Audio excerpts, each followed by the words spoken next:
नमस्कार दोस्तों, स्वागत है आपका आज के मुख्य समाचार में, जिसमें सबसे पहली और बड़ी खबर में आपको बताएंगे कि डिप्टी सीएम पोस्ट से हटाएं, एफआईआर दर्ज की जाए। सुप्रीम कोर्ट में सम्राट चौधरी के खिलाफ याचिका दायर। खबर में आगे जिक्र होगा कि आरजेडी ने चुनाव आयोग से की स्ट्रांग रूम की सुरक्षा बढ़ाने की मांग। सीसीटीवी बंद होने का 2 वीडियो कर दिया जारी। आगे आपको बताएंगे दोस्तों कि बिहार चुनाव में बेईमानी शुरू। बागपत में राकेश टिकैत बोले, ये वोट चोरी कर रहे तो जीतेगा कौन। आगे आपको बताएंगे कि अंबेडकर के संविधान पर हो रहा सीधा हमला, साजिश में पीएम मोदी, अमित शाह और चुनाव आयोग की मिली भगत, राहुल गांधी ने घेरा। और इसी के साथ आगे जिक्र होगा कि नालंदा में सीसीटीवी से छेड़छाड़ का आरोप। राजद ने कहा चुनाव आयोग जनादेश से खिलवाड़ कर रहा है। दोस्तों, हर एक खबर की गहराई में आपको ले जाएंगे, लेकिन उससे पहले आपसे निवेदन की वीडियो कीजिए लाइक और चैनल को सब्सक्राइब करके बेल आइकन दबाकर कमेंट में लिखिए जय हिंद। रुक करते हैं सबसे पहली और बड़ी खबर की तरफ। डिप्टी सीएम पोस्ट से हटाए, एफआईआर दर्ज की जाए। सुप्रीम कोर्ट में सम्राट चौधरी के खिलाफ याचिका दायर। जी हां दोस्तों, आपको बता दें कि बिहार में उप मुख्यमंत्री और भाजपा नेता सम्राट चौधरी की मुश्किलें बढ़ती नजर आ रही हैं।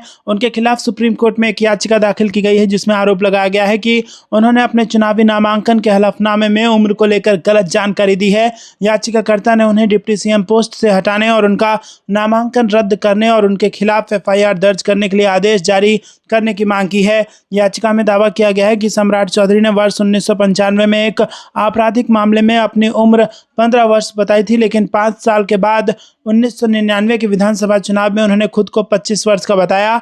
याचिकाकर्ता के अनुसार इस विरोधाभास से ये साबित होता है कि उन्होंने अदालत और निर्वाचन आयोग दोनों को गुमराह किया है। इतना ही नहीं, याचिका में यह भी कहा गया है कि सम्राट चौधरी के 2020 और 25 के चुनावी हलफनामों में भी उम्र के आंकड़े मेल नहीं खाते। इस आधार पर यह आरोप लगाया गया है कि उन्होंने जानबूझकर झूठे हलफनामे दाखिल किए ताकि अपनी उम्मीदवारी को वैध दिखा सकें। दोस्तों, रुक करते हैं अगली ब्रेकिंग न्यूज की तरफ। आरजेडी ने चुनाव आयोग से की स्ट्रांग रूम की सुरक्षा बढ़ाने की मांग। सीसीटीवी बंद होने का 2 वीडियो किया जारी। जी हां दोस्तों, बिहार विधानसभा चुनाव के पहले चरण की वोटिंग के बाद ईवीएम की सुरक्षा को लेकर सवाल उठाए जा रहे हैं। शनिवार को समस्तीपुर के स्ट्रांग रूम में आधे घंटे सीसीटीवी कैमरा बंद रहा और इस बात को लेकर राजद ने चुनाव आयोग से ईवीएम स्ट्रांग रूम की सुरक्षा बढ़ाने की मांग की है। पार्टी के प्रवक्ता प्रोफेसर मनोज झा ने पत्र में लिखा है कि कई स्थानों पर संदिग्ध गतिविधियां हो रही हैं और बिजली आपूर्ति भी सही नहीं है। इसके मद्देनजर 24 घंटे सीसीटीवी निगरानी की मांग उन्होंने की। आरजेडी ने अपने सोशल मीडिया एक्स अकाउंट पर स्ट्रांग रूम का एक वीडियो साझा करते हुए चुनाव आयोग पर सीधा सवाल खड़ा किया है। वहीं जिला सूचना जनसंपर्क पदाधिकारी ने गड़बड़ी की अफवाह का खंडन करते हुए आधिकारिक प्रेस रिलीज जारी की है। आपको बता दें कि मनोज झा ने चुनाव आयोग से इस मामले का संज्ञान लेने और स्ट्रांग रूम परिसर के सभी प्रवेश और निकास बिंदुओं पर 24 घंटे और 7 दिन सीसीटीवी निगरानी सुनिश्चित करने का आग्रह किया है, जिसमें वास्तविक समय पर निगरानी और वीडियो फुटेज का सुरक्षित भंडारण शामिल है। रुक करते हैं अगली ब्रेकिंग न्यूज की तरफ। बिहार चुनाव में बेईमानी हुई। बागपत में राकेश टिकैत बोले, ये वोट चोरी कर रहे हैं तो जीतेगा कौन। जी हां दोस्तों, रुक करते हैं अगली ब्रेकिंग न्यूज की तरफ। अंबेडकर के संविधान पर हो रहा है सीधा हमला और साजिश में पीएम मोदी, अमित शाह और चुनाव आयोग की मिली भगत। राहुल गांधी ने लगाए ये आरोप। आपको बता दें कि मध्य प्रदेश के पचमढ़ी में कांग्रेस सांसद और लोकसभा में विपक्षी नेता राहुल गांधी ने केंद्र सरकार और चुनाव आयोग पर गंभीर आरोप लगाए हैं। उन्होंने कहा कि देश में लोकतंत्र और संविधान पर हमला किया जा रहा है और ये काम प्रधानमंत्री नरेंद्र मोदी, गृह मंत्री अमित शाह और मुख्य चुनाव आयुक्त ज्ञानेश कुमार की साझी भागीदारी से किया जा रहा है। राहुल गांधी ने कहा कि हमारे पास विस्तृत जानकारी है, अभी हमने बहुत कम दिखाया है। मुख्य मुद्दा यह है कि लोकतंत्र और डॉक्टर अंबेडकर जी के संविधान पर सीधा हमला किया जा रहा है। यह हमला प्रधानमंत्री मोदी, अमित शाह और चुनाव आयोग के कुछ अधिकारियों की मिली भगत से हो रहा है और ये देश और भारत माता के लिए नुकसानदायक है। इसी के साथ राहुल गांधी ने आगे कहा कि देश भर में बड़े पैमाने पर वोट चोरी की गई है। उनके अनुसार 25 लाख वोट चोरी किए गए हैं, हर 8 में से 1 वोट गायब है। डेटा देखने के बाद मुझे पूरा विश्वास है कि यही स्थिति मध्य प्रदेश, छत्तीसगढ़ और महाराष्ट्र में भी है। उन्होंने कहा कि ये बीजेपी और चुनाव आयोग की मिलीभगत का सिस्टम है। हमारे पास और सबूत हैं जिन्हें हम जल्दी से सामने लाएंगे। मुख्य मुद्दा वोट चोरी का है और एसआईआर सिस्टम उसी चोरी को छिपाने और उसे संस्थागत रूप देने के लिए बनाया गया है। आपको बता दें कि राहुल गांधी ने शनिवार को मध्य प्रदेश के पंचमढ़ी में पार्टी जिला अध्यक्षों के 2 दिवसीय प्रशिक्षण शिविर में शामिल हुए और इस दौरान वह पार्टी के नेताओं, कार्यकर्ताओं से मुखातिब हुए। इस दौरान उन्होंने संगठन को मजबूत करने पर जोर दिया। रुख करते हैं अगली ब्रेकिंग न्यूज की तरफ। नालंदा में सीसीटीवी से छेड़छाड़ का आरोप। राजद ने कहा चुनाव आयोग जनादेश से खिलवाड़ कर रहा। जी हां दोस्तों, कांग्रेस के बाद राजद ने चुनाव आयोग पर बड़ा आरोप लगा दिया है। पार्टी ने आयोग पर बिहार चुनाव में गड़बड़ी करने का आरोप लगाया है। राजद ने रविवार को कहा कि नालंदा जिले में वोटिंग के दौरान सीसीटीवी कैमरे लगभग आधे घंटे तक बंद रहे। पार्टी ने आरोप लगाया कि लोगों के विरोध के बाद ही कैमरे दोबारा चालू किए गए। राजद ने अपने एक्स पोस्ट में कहा कि नालंदा जिले में ईवीएम के कैमरे आधे घंटे तक बंद रहे, जोरदार हंगामा हुआ, उसके बाद ही कैमरा चालू किया गया। राजद ने अपने पोस्ट में आगे कहा कि हर बार जब कैमरा बंद होता है तो उस इलाके में पहले से ही अवैध वाहनों की आवाजाही शुरू हो जाती है। पोस्ट के साथ पार्टी ने बंद सीसीटीवी कैमरा वाला एक वीडियो भी शेयर किया है। आपको बता दें कि चुनाव आयोग पर तीखा हमला बोलते हुए राजद ने आगे आरोप लगाया कि वो अपनी विश्वसनीयता और जनादेश के साथ खिलवाड़ कर रहा है। पोस्ट में राजद ने लिखा कि हर बार बेतुका बहाना बनाया जाता है। रुक करते हैं अगली ब्रेकिंग न्यूज की तरफ। पवन खेड़ा का दावा, अमित शाह बिहार में छिपकर अधिकारियों से मिल रहे हैं, पूछा क्यों कर रहे हैं गुप्त बैठक। जी हां दोस्तों, कांग्रेस के मीडिया एवं प्रचार विभाग के अध्यक्ष पवन खेड़ा ने शनिवार को आरोप लगाया कि केंद्रीय गृह मंत्री अमित शाह बिहार में अधिकारियों के साथ गुप्त बैठक कर रहे हैं। खेड़ा ने होटल के सीसीटीवी पर लगे कागज दिखाते हुए कहा कि पहले चरण में महागठबंधन की बढ़त से घबराकर अमित शाह अधिकारियों के साथ गुप्त बैठकें कर रहे हैं। पवन खेड़ा ने पटना में प्रेस वार्ता में कहा कि इंडिया गठबंधन को विधानसभा चुनाव के प्रथम चरण में स्पष्ट बढ़त मिल रही है। उन्होंने दावा किया कि हमारे पास बूथवार और विधानसभावार आंकड़े हैं जिनके आधार पर कहा जा सकता है कि महागठबंधन 72 सीटों पर आगे है और इसी वजह से एनडीए में भय का माहौल है और उनकी रैलियां एवं सभाओं की संख्या दूसरे चरण में घटाई जा रही है। पवन खेड़ा ने आरोप लगाया कि महागठबंधन की पहली चरण में इस बढ़त से घबराकर गृह मंत्री अमित शाह सीसीटीवी कैमरे बंद करवाकर लिफ्ट और ट्रैफिक रोककर अधिकारियों के साथ गुप्त बैठकें कर रहे हैं। खेड़ा ने कहा कि इतना डर क्यों है कि सीसीटीवी पर कागज चिपकाकर बैठक करनी पड़ रही है। गृह मंत्री को बताना चाहिए कि आखिर क्या मजबूरी है जो इस तरह की गुप्त बैठकों को किया जा रहा है। रुक करते हैं अगली ब्रेकिंग न्यूज की तरफ। गहलोत के बाद राजस्थान का अगला मुख्यमंत्री सचिन पायलट होंगे, पप्पू यादव का बयान। जी हां दोस्तों, आपको बता दें कि बिहार की सियासत से जुड़ी बड़ी खबर। जन अधिकार पार्टी के प्रमुख पप्पू यादव ने कांग्रेस नेता सचिन पायलट को लेकर दिया है बड़ा बयान। चुनावी जनसभा को संबोधित करते हुए पप्पू यादव ने सचिन पायलट को बताया भारत का सबसे बड़ा भविष्य। पप्पू यादव ने कहा कि अशोक गहलोत के बाद राजस्थान का अगला मुख्यमंत्री सचिन पायलट होंगे, जो राहुल गांधी और प्रियंका गांधी के बाद भारत का सबसे बड़ा भविष्य है। पप्पू यादव के इतना बोलते ही भीड़ ने जोरदार नारे लगाए। सचिन पायलट जिंदाबाद के नारे लगने लगे और देश का नेता कैसा हो, सचिन पायलट जैसा हो, जैसे नारे लगने लगे। सोशल मीडिया पर अब पप्पू यादव का वीडियो वायरल हो रहा है। सचिन पायलट के समर्थक पप्पू यादव का ये वीडियो तेजी से वायरल कर रहे हैं। रुक करते हैं अगली ब्रेकिंग न्यूज की तरफ। कमलनाथ का सरकार और चुनाव आयोग पर आरोप, सोशल मीडिया पर लिखी अधूरी तैयारी के साथ शुरू हुई एसआईआर, लोकतंत्र की नींव हिलाई। जी हां दोस्तों, मध्य प्रदेश के पूर्व मुख्यमंत्री और छिंदवाड़ा के विधायक कमलनाथ ने मतदाता सूची पुनर्निरीक्षण की प्रक्रिया को लेकर राज्य सरकार और निर्वाचन आयोग पर गंभीर आरोप लगाए हैं और उन्होंने कहा है कि आयोग और सरकार ने जिस अव्यवस्थित और अधूरी तैयारी के साथ इसको किया है वो भारत के लोकतंत्र की नींव हिलाने लायक है। रुक करते हैं अगली ब्रेकिंग न्यूज की तरफ। वंदे मातरम पर छिड़ा घमासान, कांग्रेस ने पीएम मोदी पर लगाया रविंद्रनाथ टैगोर के अपमान का आरोप। जी हां दोस्तों, प्रधानमंत्री नरेंद्र मोदी द्वारा शुक्रवार को राष्ट्रीय गीत वंदे मातरम पर दिए गए बयान पर घमासान छिड़ा हुआ है। कांग्रेस ने उन पर 1937 की कांग्रेस वर्किंग कमेटी और रविंद्रनाथ टैगोर का अपमान करने का आरोप लगाया। साथ ही सलाह दी है कि पीएम को अपने राजनीतिक मुद्दे वर्तमान के ज्वलंत मुद्दों पर उठाने चाहिए। कांग्रेस नेता जयराम रमेश ने रविवार को एक्स पर पोस्ट कर कहा कि प्रधानमंत्री का सीडब्ल्यूसी और टैगोर का अपमान करना चौंकाने वाला है, लेकिन आश्चर्यजनक नहीं। उन्होंने कहा कि ऐसा इसलिए है क्योंकि आरएसएस ने महात्मा गांधी के नेतृत्व वाले स्वतंत्रता संग्राम में कोई भूमिका नहीं निभाई थी। जयराम रमेश ने बताया कि 26 अक्टूबर से 1 नवंबर 1937 तक कोलकाता में कांग्रेस कार्य समिति की बैठक हुई थी, जिसमें गांधी जी, नेहरू जी, पटेल जी, सुभाष चंद्र बोस जी, राजेंद्र प्रसाद जी, मौलाना आजाद जी समेत कई सारे नेता इसमें शामिल हुए थे। और इसी के साथ उन्होंने कहा कि 28 अक्टूबर 1937 को वंदे मातरम पर सीडब्ल्यूसी का बयान जारी हुआ था, जो गुरुदेव रविंद्रनाथ टैगोर की सलाह से गहराई से प्रभावित था। प्रधानमंत्री ने इस ऐतिहासिक समिति और टैगोर दोनों का अपमान किया है। ये चौंकाने वाला तो है ही, लेकिन आश्चर्यजनक नहीं, क्योंकि आरएसएस का स्वतंत्रता आंदोलन में कोई योगदान नहीं था। कांग्रेस नेता ने आगे कहा कि प्रधानमंत्री को अपने मौजूदा राजनीतिक संघर्ष मौजूदा मुद्दों पर लड़ने चाहिए, जैसे बढ़ती बेरोजगारी, महंगाई, आर्थिक असमानता और गिरती निवेश दर। उन्होंने कहा कि प्रधानमंत्री की आर्थिक नीतियों ने असमानता को बढ़ाया है, बेरोजगारी चरम पर है, निवेश की रफ्तार थम गई है, विदेश नीति पूरी तरह विफल हो चुकी है और वो सिर्फ देश के पहले प्रधानमंत्री को बदनाम करने में लगे हैं। आपको यह कुछ लगता है दोस्तों, कमेंट में जरूर बताइए। वीडियो को लाइक नहीं किया तो लाइक जरूर कीजिएगा। रुक करते हैं अगली ब्रेकिंग न्यूज़ की तरफ। बिहार चुनाव के पहले चरण में महागठबंधन को 70 से 75 सीट मिलेगी, सरकार बनना तय, कांग्रेस नेता का बयान। जी हाँ दोस्तों, आपको बता दें कि कांग्रेस के वरिष्ठ नेताओं ने शनिवार को दावा किया कि बिहार विधानसभा चुनाव के पहले चरण में महागठबंधन को स्पष्ट बहुमत मिलने जा रहा है। पार्टी के पूर्व प्रदेश अध्यक्ष और सांसद अखिलेश प्रसाद सिंह ने कहा कि पहले चरण में महागठबंधन को 70 से 75 सीट मिलेगी और उसकी सरकार बनना तय है। सिंह ने यहां प्रेस वार्ता में आरोप लगाया कि राज्य में चीनी मिलें, कागज मिलें और अन्य उद्योगों के बंद होने के लिए राष्ट्रीय जनतांत्रिक गठबंधन सरकार जिम्मेदार है। उन्होंने कहा कि कांग्रेस शासनकाल में ही बिहार में बरौनी तेल रिफाइनरी, बोकारो स्टील प्लांट और अनेक उद्योग स्थापित हुए थे। पहले बिहार देश के कुल चीनी उत्पादन का 27% हिस्सा देता था, जो अब मात्र 2% रह गया है। उन्होंने कहा कि बिहार में पलायन उद्योग बन गया है और करीब 3 करोड़ लोग रोजगार के लिए अन्य राज्यों में पलायन कर चुके हैं। मौके पर कांग्रेस के उत्तर प्रदेश से सांसद प्रमोद तिवारी ने भाजपा और केंद्र सरकार पर निशाना साधते हुए कहा कि भाजपा मां सीता का अपमान कर रही है।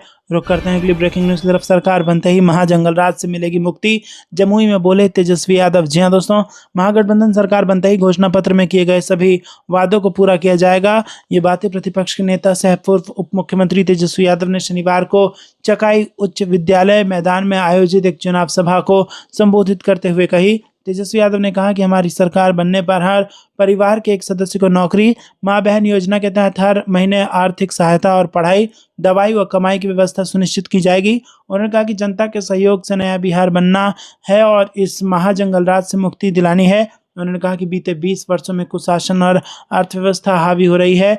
हर दिन हत्या, अपहरण और लूट की घटनाएं हो रही हैं, लेकिन बदनाम पूर्व की सरकारों को किया जाता है। रुक करते हैं अगली ब्रेकिंग न्यूज़ की तरफ। कांग्रेस का गंभीर आरोप, एसआईआर भाजपा को लाभ पहुंचाने का उपक्रम, घुसपैठियों के नाम पर फैलाया जा रहा भ्रम। जी हां दोस्तों, मतदाता सूची का विशेष गहन पुनरीक्षण अभियान भारतीय जनता पार्टी को लाभ पहुंचाने का उपक्रम है। चुनाव आयोग भाजपा के एजेंट की तरह काम कर रहा है। संविधान में जो जिम्मेदारी चुनाव आयोग को दी गई थी वो उसने आम नागरिक पर डाल दी है। अब मतदाता को ही अपनी नागरिकता का प्रमाण देना है। ये बात प्रदेश कांग्रेस कार्यालय में पूर्व मुख्यमंत्री दिग्विजय सिंह, प्रदेश अध्यक्ष जीतू पटवारी और विधानसभा में नेता प्रतिपक्ष उमंग सिंघार ने संयुक्त पत्रकार वार्ता में शनिवार को कही। कांग्रेस नेताओं ने कहा कि भाजपा घुसपैठियों को लेकर भ्रम फैला रही है। यूपीए सरकार में 88,000 घुसपैठियों को बाहर भेजा गया था, लेकिन नरेंद्र मोदी की सरकार में अब तक केवल 2400 घुसपैठिए ही बाहर किए गए। पार्टी के वोट चोर गद्दी छोड़ अभियान के तहत मध्य प्रदेश में 35 लाख से अधिक हस्ताक्षर हुए हैं। नवंबर के अंतिम सप्ताह में दिल्ली के रामलीला मैदान पर एक बड़ी सभा होगी, जिसमें देश भर से कार्यकर्ता जुटेंगे और जो हस्ताक्षर राष्ट्रपति को सौंपा जाएगा। रुक करते हैं अगली ब्रेकिंग न्यूज़ की तरफ। संसद के शीतकालीन सत्र का डेट आया सामने, एसआईआर ट्रंप के बयानों पर सरकार को घेरने की तैयारी। जी हां दोस्तों, संसद का शीतकालीन सत्र 1 से 19 नवंबर तक चलेगा। केंद्रीय संसदीय कार्य मंत्री किरण रिजिजू ने शनिवार को ये जानकारी दी। इधर विपक्ष ने सरकार को एसआईआर, बेरोजगारी, अमेरिकी राष्ट्रपति डोनाल्ड ट्रंप के बयान सहित कई मुद्दों पर सरकार को घेरने की तैयारी कर ली है। संसद के शीतकालीन सत्र को लेकर जानकारी देते हुए केंद्रीय संसदीय कार्य मंत्री ने एक्स पर एक पोस्ट डाला, जिसमें उन्होंने लिखा कि भारत की माननीय राष्ट्रपति श्रीमती द्रौपदी मुर्मू जी ने संसद का शीतकालीन सत्र 1 दिसंबर 2025 से 19 दिसंबर 2025 तक आयोजित करने के सरकार के प्रस्ताव को मंजूरी दे दी है। उन्होंने कहा कि मैं एक रचनात्मक और सार्थक सत्र की आशा करता हूं, जो हमारे लोकतंत्र को मजबूत करेगा और लोगों की आकांक्षाओं को पूरा करेगा। संसद के शीतकालीन सत्र पर कांग्रेस सांसद जयराम रमेश ने बातचीत में कहा कि एक बड़ा मुद्दा एसआईआर का मुद्दा होगा। ट्रंप के बयानों पर प्रधानमंत्री की चुप्पी एक बड़ा मुद्दा है और चीन के साथ मौजूदा रिश्ते अनसुलझे हैं और चीन के साथ सीमा समझौता नहीं हुआ है। हम पहले वाली स्थिति में नहीं लौटे हैं। दोनों देशों के बीच चीन द्वारा स्थापित नए सामान्य के आधार पर बातचीत हो रही है। रुक करते हैं अगली ब्रेकिंग न्यूज़ की तरफ।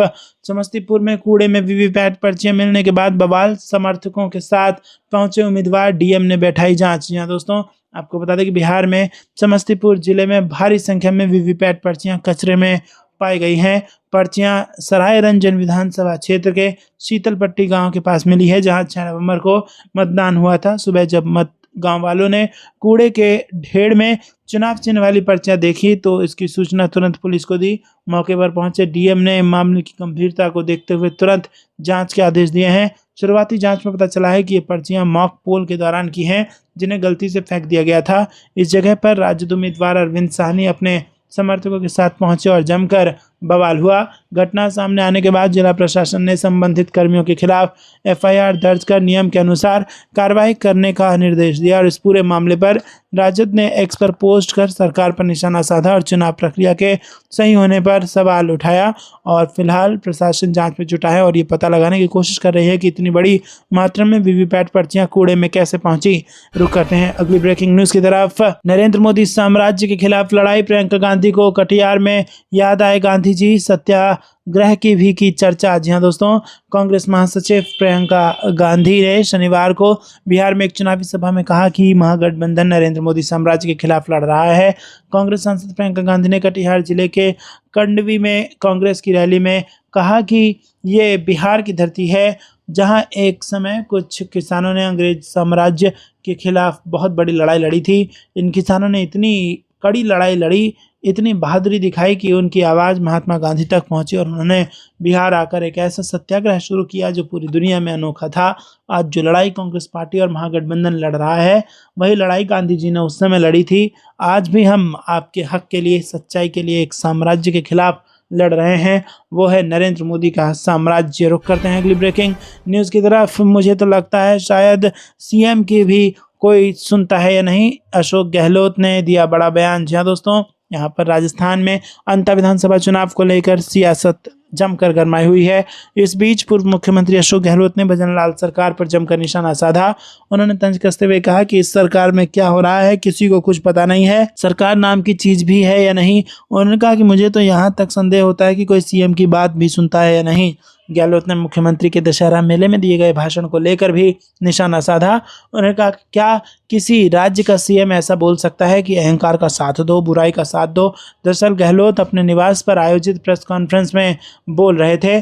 गहलोत के निवास पर आयोजित प्रेस कॉन्फ्रेंस में उन्होंने भाजपा और मुख्यमंत्री भजनलाल शर्मा पर जमकर सियासी बाण छोड़े। उन्होंने कहा कि प्रदेश में सरकार नाम की कोई चीज़ नहीं है, हालात ऐसे हैं कि कोई सुनने वाला नहीं है। मुझे तो कभी कभी संदेह होता है कि सीएम की भी कोई सुनता है या नहीं। मंत्री तक परेशान हैं कि उनकी सेक्रेटरी बात नहीं सुनते। भाजपा विधायक कहते हैं कि हमारी तो कोई चलती ही नहीं।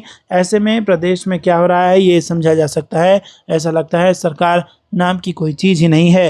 रुक करते हैं अगली ब्रेकिंग न्यूज़ की तरफ। बंगाल में चाय की दुकानों और गली के कोनों पर बांटे गए एसआईआर फॉर्म, चुनाव आयोग में दर्ज हुई शिकायत। जी हाँ दोस्तों, भारतीय निर्वाचन आयोग को पश्चिम बंगाल में अलग अलग राजनीतिक दलों की ओर से बूथ स्तर के अधिकारियों के खिलाफ शिकायत मिली है कि इन लोगों ने विशेष गहन पुनरीक्षण के लिए गणना फॉर्म सड़कों पर बांट दिए।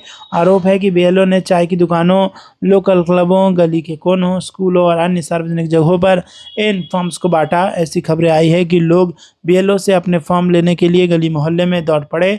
इस जमीनी गतिविधि के लिए प्रशिक्षित होने के बावजूद कुछ अधिकारियों ने चुनाव आयोग के दिशा निर्देशों का उल्लंघन करते हुए फॉर्म वितरित किए हैं। इन शिकायतों से राज्य के मुख्य निर्वाचन अधिकारी को शर्मिंदगी उठानी पड़ रही है। शिकायतों के बाद भारत निर्वाचन आयोग ने वरिष्ठ चुनाव अधिकारियों को चुनाव निकाय के दिशा निर्देशों का सख्ती से पालन करने के लिए अग्रिम चेतावनी जारी की है। बीएलओ को उनके कर्तव्यों और चुनावी नियमों की याद दिलाई गई और स्पष्ट रूप से कहा गया कि बूथ स्तर के अधिकारी केवल मतदाताओं के घर जाकर ही गणना प्रपत्र वितरित करें। जिला अधिकारियों को भी इस मामले में अतिरिक्त सतर्कता बरतने के निर्देश दिए गए हैं। चुनाव आयोग ने संकेत दिया है कि अगर कोई लापरवाही बरती गई तो कड़ी कार्रवाई की जाएगी। निर्देश के मुताबिक बीएलओ को बिहार मॉडल के तहत काम करना होगा, अर्थात एसआईआर अभियान के लिए गणना फॉर्म व्यक्तिगत रूप से मतदाताओं के घर पर पहुंचाना होगा और ये भी समझाना होगा कि इसे कैसे भरा जाएगा। इतना ही नहीं, अगर मतदाता के मन में इसको लेकर कोई दुविधा है तो उसे भी दूर करना होगा। चुनाव आयोग ने निर्देश दिया कि बीएलओ गतिविधि की निगरानी के लिए जिला स्तर पर एक नियंत्रण कक्ष स्थापित किया जाए और हर 10 बूथ पर एक बीएलओ पर्यवेक्षक होगा। आपको क्या कुछ लगता है दोस्तों, कमेंट में जरूर बताइए। वीडियो को लाइक नहीं किया तो लाइक जरूर कीजिएगा। रुक करते हैं अगली ब्रेकिंग न्यूज की तरफ। बिहार में रिकॉर्ड वोटिंग से गदगद हुए तेजस्वी यादव, बोले बदलाव की लहर दिखाए 20 साल के अंधकार का होगा अंत। जी हाँ दोस्तों, आपको बता दें कि बिहार विधानसभा चुनाव के प्रथम चरण का मतदान पूरी तरह से संपन्न हो गया है। इस दौरान राज्य के मतदाताओं ने पूरे उत्साह और जोश के साथ लोकतंत्र में भागीदारी दिखाई।